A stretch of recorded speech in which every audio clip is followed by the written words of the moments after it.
ça nous tenait à cœur en fait d'adosser nos NFT par des bouteilles physiques sous un système de randomizing.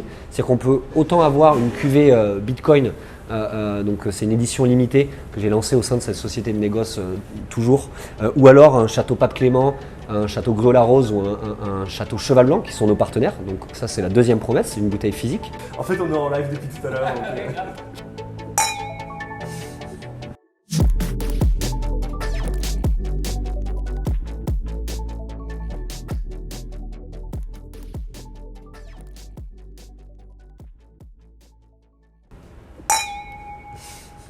Alors avant de commencer cette vidéo, aujourd'hui on se trouve chez les membres, donc à un bar à vin de Marseille. On voulait juste dire un grand merci de nous accueillir.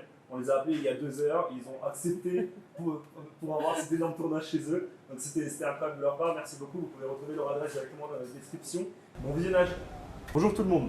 Aujourd'hui on se retrouve pour une deuxième interview, cette fois avec Wine Bottle Club. Juste pour expliquer un tout petit peu l'idée, pourquoi est-ce qu'on a décidé de faire cette interview, c'est parce que ce projet-là, on s'est rencontré, je crois. J'ai rencontré Max, donc le gars de ton équipe. C'était à Surfing Bitcoin, il me semble, la première fois qu'on a discuté. J'avais bien aimé le projet, j'avais déjà suivi le mine parce qu'il y avait pas mal de gens qui en ont parlé. Et on s'est dit qu'on allait parler d'un investissement alternatif tout en rentrant dans le monde des crypto-monnaies et des NFT. Sachant qu'on a déjà une émission sur les NFT avec Brian, on s'est dit que ça pourrait être un bon moyen de prolonger cette expérience avec des interviews en plus. Aujourd'hui, on se retrouve avec Louis, du coup, qui est le président de la société, si je ne me trompe pas. Non, tu ne te trompes pas. Très bien, très bien. Alors, Louis, dans un premier temps, est-ce que tu peux te présenter ton parcours un tout petit peu pour expliquer comment tu es arrivé peut-être dans le vin et les cryptos? Et ensuite, on va commencer à parler de ton projet Wine Bottle Club. Très bien. Bah, écoute, moi c'est Louis de Bonnecase, je suis donc CEO du Wine Bottle Club. Mon expérience croisée entre les mondes du vin et de la crypto-monnaie, elle a commencé déjà il y a 7 ans, donc à la sortie de mes études, où j'ai commencé à travailler dans le vin et plus précisément à Bordeaux en tant que négociant. C'est un système assez propre à Bordeaux. Disons que dans d'autres régions dans le monde ou en France, les producteurs de vin donc, font le vin et puis le vendent en interne, ils ont une équipe commerciale. À Bordeaux, le négociant, depuis toujours, il est chargé en fait de distribuer les grands vins de Bordeaux à l'export notamment. Donc c'est 2 métiers différents, produire le vin et le vendre. Donc ça c'est ma première casquette. La seconde, celle de la tech, elle est arrivée, on va dire fin 2016, début 2017. Toujours en rapport en fait avec mon métier d'origine, donc celui de négociant. C'est qu'en fait j'ai voyagé partout dans le monde pour vendre les grands vins de Bordeaux qui, je le rappelle, sont très connus à l'international. Et en fait, je me suis heurté finalement à une clientèle un petit peu vieillissante. Donc le vin, en tant que produit raffiné, de luxe, français et marqueur identitaire, c'est vrai que je trouvais qu'il y avait une clientèle un peu vieillissante et je me suis dit, l'idée serait d'aller toucher une clientèle plus jeune. Comment les toucher? Et en fait, j'avais entendu parler à côté des crypto-monnaies. Et donc, c'était un premier moyen pour moi en fait, d'aller cibler une clientèle plus jeune, plus distribuée dans le monde, parce que sinon, le marché du vin était surtout concentré sur les États-Unis et la Chine, alors que les crypto-monnaies, c'est encore plus globalisé. Et puis surtout très connecté, ce qui est très important pour aujourd'hui dans le marketing. Alors maintenant, on va rentrer dans le vif du sujet. On va parler un peu plus de Wine Bottle Club. Qu'est-ce que le projet? Qu'est-ce qu'aujourd'hui ça représente? Et pourquoi est-ce qu'il y a eu des NFT? Qu'est-ce que le NFT vient faire avec du vin? Et donc du coup, Louis, pour commencer, est-ce que tu peux juste expliquer le projet de base? Alors, dans la continuité de ce que je disais tout à l'heure sur mon parcours, à un moment donné, en fait, je suis arrivé à rencontrer des bonnes personnes qui travaillent dans la tech et qui m'ont permis en fait, d'avancer plus loin dans mes projets. Au sein de ma première société dans laquelle j'étais directeur général et associé, qui était donc la société de négoce, j'avais lancé BTC Wine, qui était une plateforme de vente de vin en ligne qui vendait des grands vins en crypto-monnaie. Donc j'avais déjà commencé à collecter de la data au sein de cette société sur des gens qui avaient ces deux accointances. Et en fait, donc le fait est que j'ai rencontré Maxime, qui a fait l'introduction entre nous, qui est derrière la caméra, et Florent, qui sont vraiment tous les deux issus de la tech. Et l'idée, c'était de regrouper vraiment ces deux univers pour en faire le Wine Bottle Club. Le Wine Bottle Club, qu'est-ce que c'est? À l'origine, c'est une collection de NFT, donc une collection liée à de l'art, à du vin et à du tangible. Et le principe de base, il est assez simple. C'est une promesse qui est un NFT, donc une œuvre d'art numérique. Jusque-là, c'est le propre de beaucoup de NFT. On a collaboré avec John Wan, qui est l'un des artistes pionniers du graffiti dans les années 80 à New York, donc qui donne une valeur intrinsèque au NFT. Donc ça, c'est la première chose. La deuxième chose, c'est une bouteille physique. Ça nous tenait à cœur en fait d'adosser nos NFT par des bouteilles physiques sous un système de randomizing. C'est-à-dire qu'on peut autant avoir une cuvée Bitcoin, donc c'est une édition limitée que j'ai lancée au sein de cette société de négoce toujours, ou alors un château Pape Clément, un château Gruau-la-Rose ou un château Cheval Blanc qui sont nos partenaires. Donc ça c'est la deuxième promesse, c'est une bouteille physique. Et la troisième qui est la plus importante, parce que la bouteille physique finalement c'est plus comme un cadeau de bienvenue, la troisième promesse c'est celle de faire partie d'un club. Et en fait, pourquoi le Wine Bottle Club? C'est que le vin, on dit souvent que c'est le lubrifiant social, c'est la quintessence du club.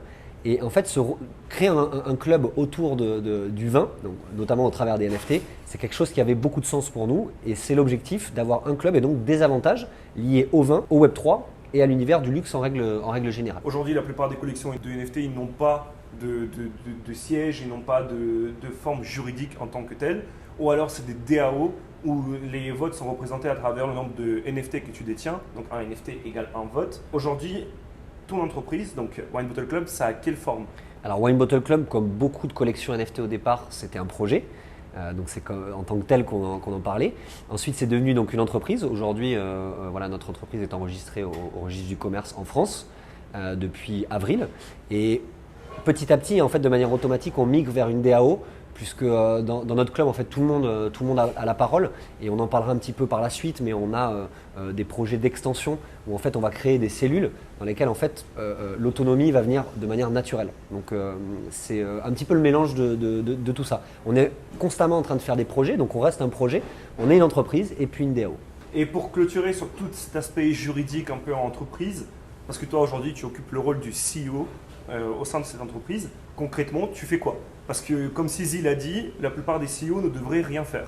Ils devraient se concentrer vraiment sur le fait de parler de leur entreprise et la présenter aux gens, mais ils ne devraient pas faire de fonctions opérationnelles au sein de cette entreprise. Est-ce que c'est le cas pour toi? Comment est-ce que, en fait, raconte-nous ton quotidien. Alors parler d'une entreprise, ça reste quand même une mission très importante.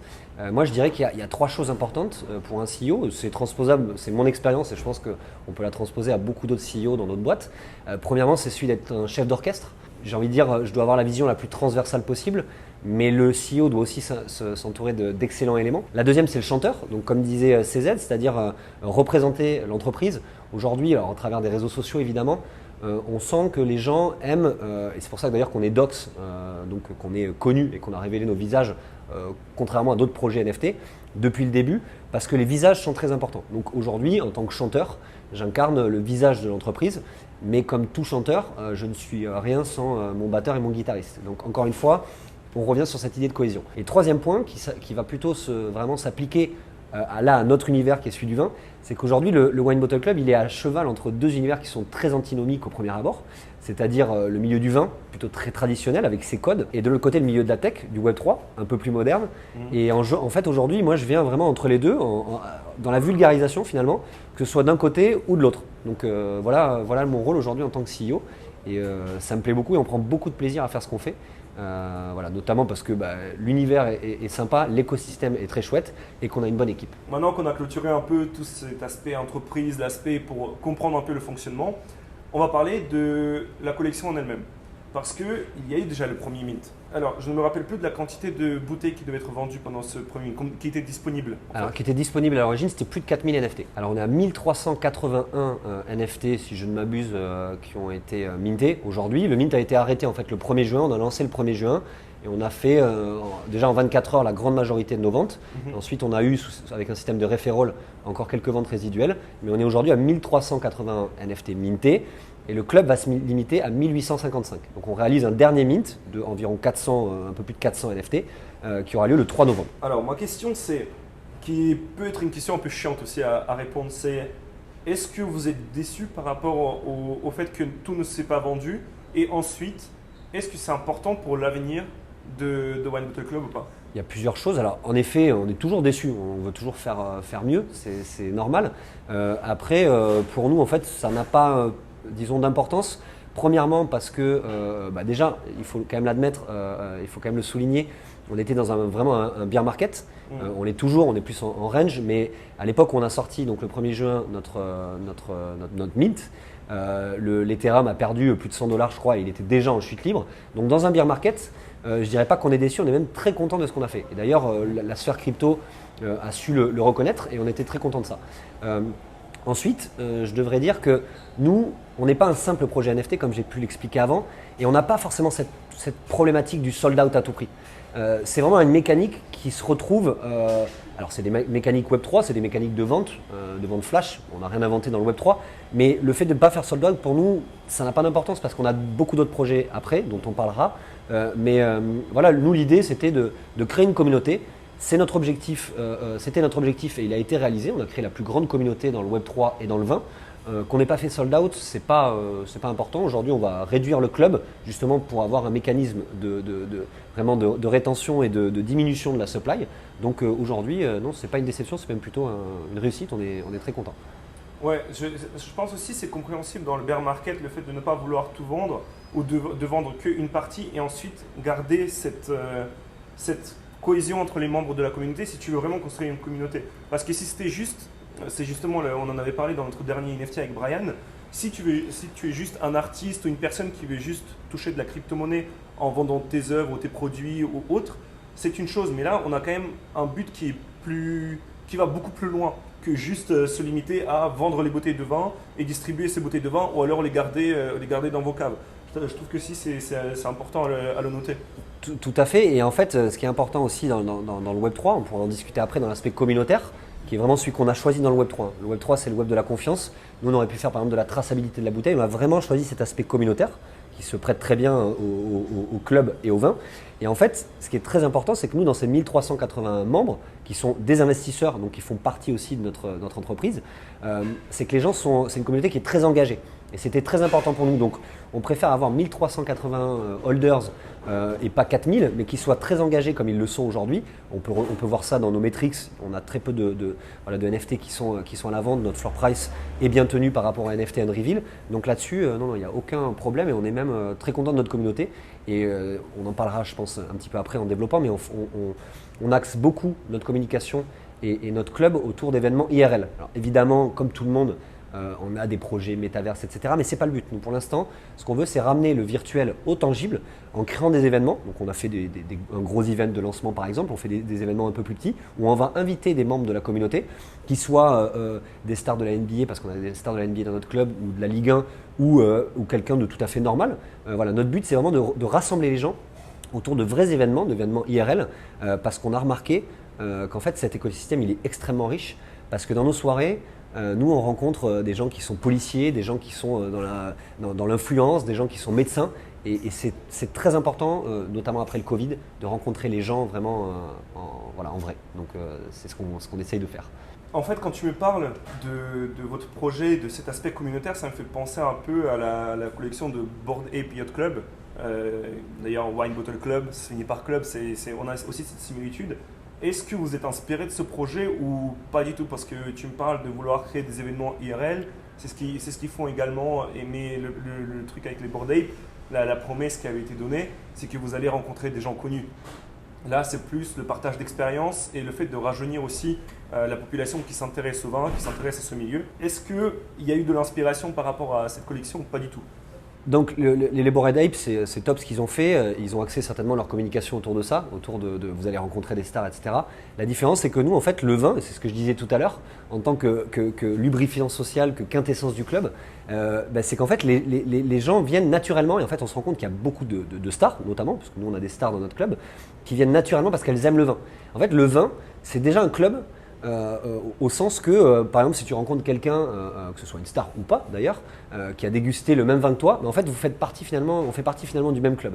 Nous, en fait, avec le Wine Bottle Club, ce qu'on fait, c'est qu'on le matérialise. Et en fait, voilà, les Bored Ape, évidemment, ont cette notoriété parce qu'ils étaient là avant. Nous, après, on vient y rajouter aussi une touche utilitaire. Puisque donc, que ce soit les Bored ou les CryptoPunk, à l'origine c'était quand même surtout des œuvres d'art numériques. C'est le cas aussi pour nous.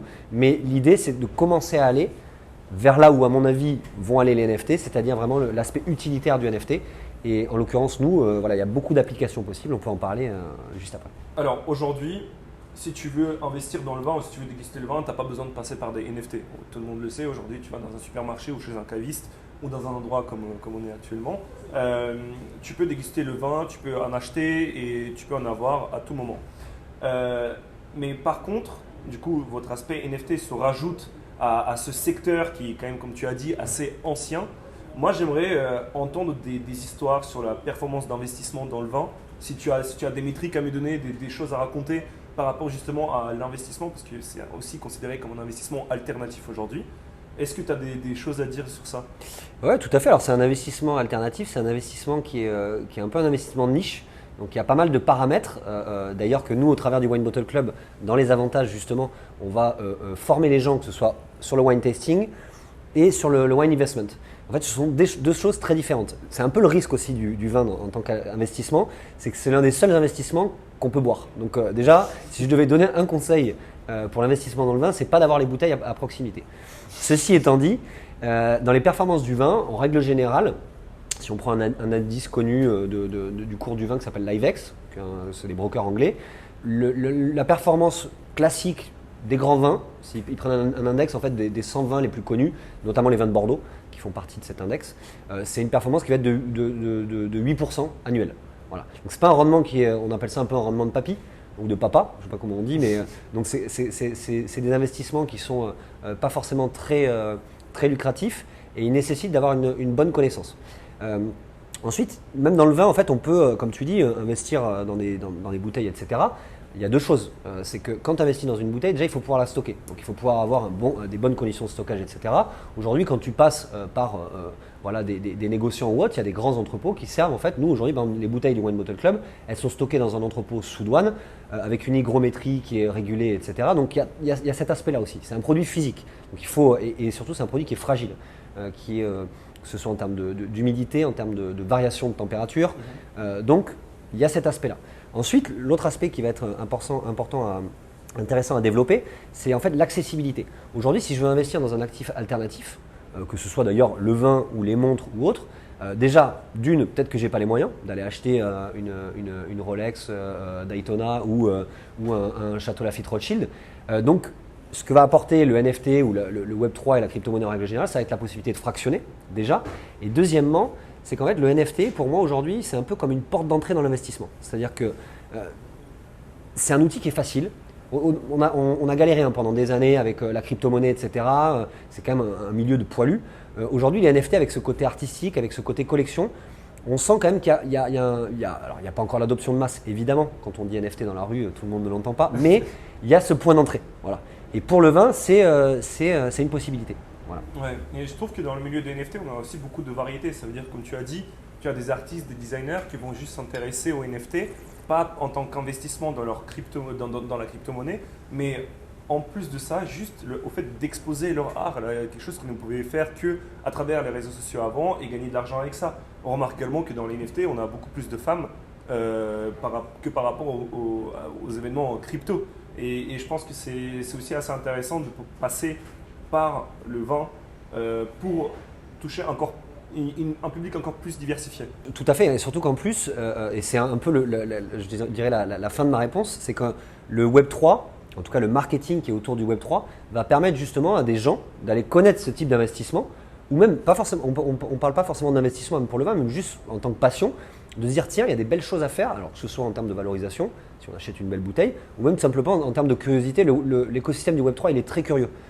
Il est vraiment toujours en train d'aller chercher des bons plans, des investissements, et même sur le côté plaisir, on a de plus en plus de jeunes. Nous, notre persona, et on peut le rencontrer lors de nos événements IRL, il est plutôt assez jeune. Donc c'est plutôt, ça rejoint ce que je disais tout à l'heure, c'est que c'est une bonne porte d'entrée, les NFT, pour l'investissement et pour la découverte de certains secteurs que les gens ne connaîtraient pas. Tu as parlé de cet investissement fractionné. Aujourd'hui, moi par exemple, investir de façon fractionnée dans une bouteille, je ne le comprends pas puisque quand je vais vouloir boire mon vin par exemple, tu ne vas pas m'envoyer une demi-bouteille ou un tiers d'une bouteille ou un millième d'une bouteille. Et comment est-ce que ça fonctionne? Est-ce que ça fait partie des futurs projets que vous avez? Si vous en avez d'ailleurs, je veux bien en entendre parler. Si tu peux juste me donner un peu plus d'éléments par rapport à ça. Alors c'est un point qui est très intéressant, mais ce n'est pas nous en fait qui allons le développer. Pourquoi? Parce qu'en fait on va lancer un launchpad. Aujourd'hui on a une grosse communauté et surtout une communauté engagée. Et de l'autre côté on a énormément d'acteurs du vin et des spiritueux et du luxe au sens large qui veulent créer des projets Web3. Alors majoritairement des projets NFT, des collections NFT, que ce soit membership ou pour faire du redeem, pour vendre des bouteilles au travers de NFT. Mais il y a plein d'autres projets. notamment de la tokenisation de vignobles. C'est une problématique qu'on entend souvent, notamment à cause de frais de succession. Les vignes coûtent très cher en France, que ce soit en Champagne ou à Bordeaux, ou par exemple des projets liés à du fractionnement de bouteilles. Mais ces projets-là, en fait, nous, on va laisser les gens les dropper sur notre plateforme, notre Launchpad Wine Bottle Club. Mais si en tout cas je devais faire un projet lié à ce fractionnement de bouteilles, moi je trouverais que la problématique est intéressante. C'est-à-dire qu'en gros, tu peux prendre une bouteille qui vaut tant, tu la fractionnes en 5 NFT par exemple, ou en 5 jetons. Et l'idée en fait, c'est soit de revendre la part aux autres et de racheter la bouteille en entier si tu veux te la faire livrer, ou alors toujours pour rejoindre cette idée de club et de rencontrer les gens, faire une sorte de mini DAO et à partir du moment où les 5 personnes sont d'accord pour se rencontrer à tel moment et à tel endroit, pouvoir la déguster ensemble et rencontrer des gens de l'écosystème. Et du coup, ce Launchpad dont tu me parles, il va y avoir un côté investisseur, il va y avoir un côté pour tout ce qui est vigneron, les personnes qui vont vouloir en fait lancer leur projet sur ce Launchpad. Est-ce que tu peux juste m'expliquer un tout petit peu plus à quoi il servira et quelles seront les possibilités dessus? Alors au départ, ça va être du curated, c'est-à-dire que les vignerons ne vont pas pouvoir dropper leur projet sans que nous, il y ait un consensus et une décision dessus. Donc l'idée au départ, on va faire du tailor-made. Et l'objectif, c'est qu'en fait, le vigneron, la distillerie, ça peut être du cognac, ça peut être des whiskies japonais, ça peut être beaucoup de choses, on peut, la champagne, etc., même des domaines viticoles étrangers, vont en fait tout simplement lancer leur projet sous forme de drop, un peu comme peuvent le faire des plateformes comme Radium ou Solanium. Mais en fait, ça va être juste des lancements de projets.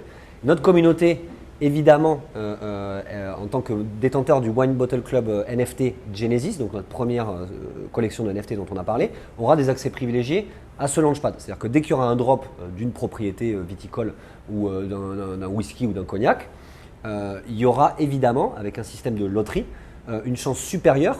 Enfin, ça dépend des projets, mais ça peut être soit une chance supérieure, soit carrément une whitelist et la garantie d'avoir le NFT, soit un prix préférentiel, ça dépend des projets. Mais en fait, l'idée, c'est vraiment d'avoir un accès privilégié. Toujours dans cette notion de club, de récompenser en fait, les premiers qui sont arrivés, et c'est juste normal. À cela, on va rajouter, ça viendra dans un troisième temps, un token, et avec des notions évidemment et une sémantique autour donc du stacking, de la vinification de tokens et du farming. Donc l'idée c'est d'avoir un launchpad complet, leader sur les vins et spiritueux. D'accord, donc vraiment avoir un écosystème en fait qui va tourner autour au final des premiers NFT qui ont été mints, donc des premiers supporters qui auront cet avantage entre guillemets un peu comme les Bored Ape qui ont reçu plein de airdrops. Là ça va être la même chose, ça va être des avantages, ça va en fait être un ticket pour un club qui te donne des avantages de dégustation de nouvelles bouteilles, de participation à des investissements nouveaux. Donc c'est assez intéressant je trouve parce que en fait ça montre que les NFT n'ont plus besoin d'être que des collectibles, que des images. Ça peut avoir une vraie utilité et surtout en fait tu peux développer tout un écosystème important en partant juste d'un NFT, d'une collection de base. On va passer sur le côté finance. On a parlé un peu du premier drop, du fait que ça ne soit pas vendu entièrement, que là vous relancez le mint. Donc moi la question que je pose souvent au projet NFT, c'est votre drop s'est fait en ETH, en Ether. Est-ce que vous avez gardé les Ethers ou est-ce que vous les avez convertis? Est-ce que vous les avez transformés en fiat ou en stablecoin ou en bitcoin ou dans n'importe quel autre crypto? Donc je vais pouvoir répondre de deux manières là-dessus. Alors déjà évidemment on essaye de réutiliser les Ethereum évidemment dans notre écosystème. Le but c'est d'avoir un écosystème qui est fermé et qui arrive à s'autosuffire. Seulement aujourd'hui, que ce soit au niveau des salaires, du développement, même dans l'écosystème en règle générale, il y a peu de monde qui accepte les crypto-monnaies. Donc on est obligé à un moment donné ou à un autre de swap. Donc ça c'est une évidence. Et donc la deuxième chose, c'est qu'en fait nous aujourd'hui on a une roadmap à suivre, on a des avantages qui sont liés à notre club, qui coûtent de l'argent, on a des promesses à tenir qu'on a tenues jusqu'à maintenant et qu'on continue à tenir. Donc évidemment on est obligé de swap. Et puis ce qui est aussi important à dire, c'est que la crypto-monnaie encore aujourd'hui a beaucoup de fluctuations et on ne peut pas se permettre de prendre ce risque de mettre en péril notre communauté et les avantages qu'on lui a promis. Juste pour le prétexte d'essayer de faire de la spéculation dessus. Donc évidemment qu'on est obligé de swap encore aujourd'hui nos cryptos. Oui, et je pense qu'il y a aussi ce côté puriste où dans les NFT, si tu convertis tes Ethers, ah ouais, t'es un vendu, t'as décidé de les revendre, etc. Moi, je ne partage pas du tout le même avis parce que je trouve que de temps en temps, c'est aussi important de prendre ses profits. On le dit assez souvent chez Hawk, c'est que de temps en temps, mais prenez vos profits. Vous avez fait un x10, mais prenez vos profits. Transformez une partie en stablecoin, sécurisez une partie de votre investissement. Et dans le cadre d'un projet, c'est d'autant plus important puisque tu as une roadmap, tu as des employés, tu as des promesses que tu dois tenir. Tu n'as pas envie de virer des gens, tu as envie de continuer à exister, tu as envie de continuer à délivrer. Et pour ça, ouais, il faut de temps en temps transformer. Donc je ne pense pas que ce soit une honte de transformer les Ethers en stablecoin, bien au contraire. Et surtout aujourd'hui, c'est utile vu le marché dans lequel on est, surtout aujourd'hui. Il faut s'ouvrir de toute façon, exactement comme tu disais. Il faut arrêter de se recentrer sur soi-même. L'écosystème crypto, il grandit, évidemment. Mais si on veut s'élargir et aller vers le centralisé, évidemment qu'au départ, on va être obligé de payer en fiat. Donc c'est juste naturel. Donc il n'y a pas de honte à swapper ces cryptos. Du coup, on va arriver à la fin de cette interview. Et comme dans toutes nos interviews, en fait, vu qu'on est un média multilatéral, ça veut dire qu'on ne va pas parler uniquement crypto, uniquement NFT, on va parler de l'investissement en général. Et la question qu'on pose à toutes les personnes qui passent sur notre interview, c'est dans quoi est-ce que toi tu as investi? Parce que ça peut être de l'immobilier, ça peut être de la crypto, de la bourse, ça peut être des sociétés en private equity, ça peut être du vin, ça peut être des montres. Est-ce que tu peux parler un peu des investissements qui toi t'intéressent, dans lesquels toi tu as investi? Peut-être d'autres collections NFT également? Alors moi, à l'origine, avant d'investir, j'avais lu un bouquin qui s'appelle L'investisseur intelligent de Benjamin Graham, qui est la Bible, le bouquin de chevet de Warren Buffett. Et l'une des premières maximes, enfin l'un des premiers conseils, c'était investissez dans un domaine que vous maîtrisez.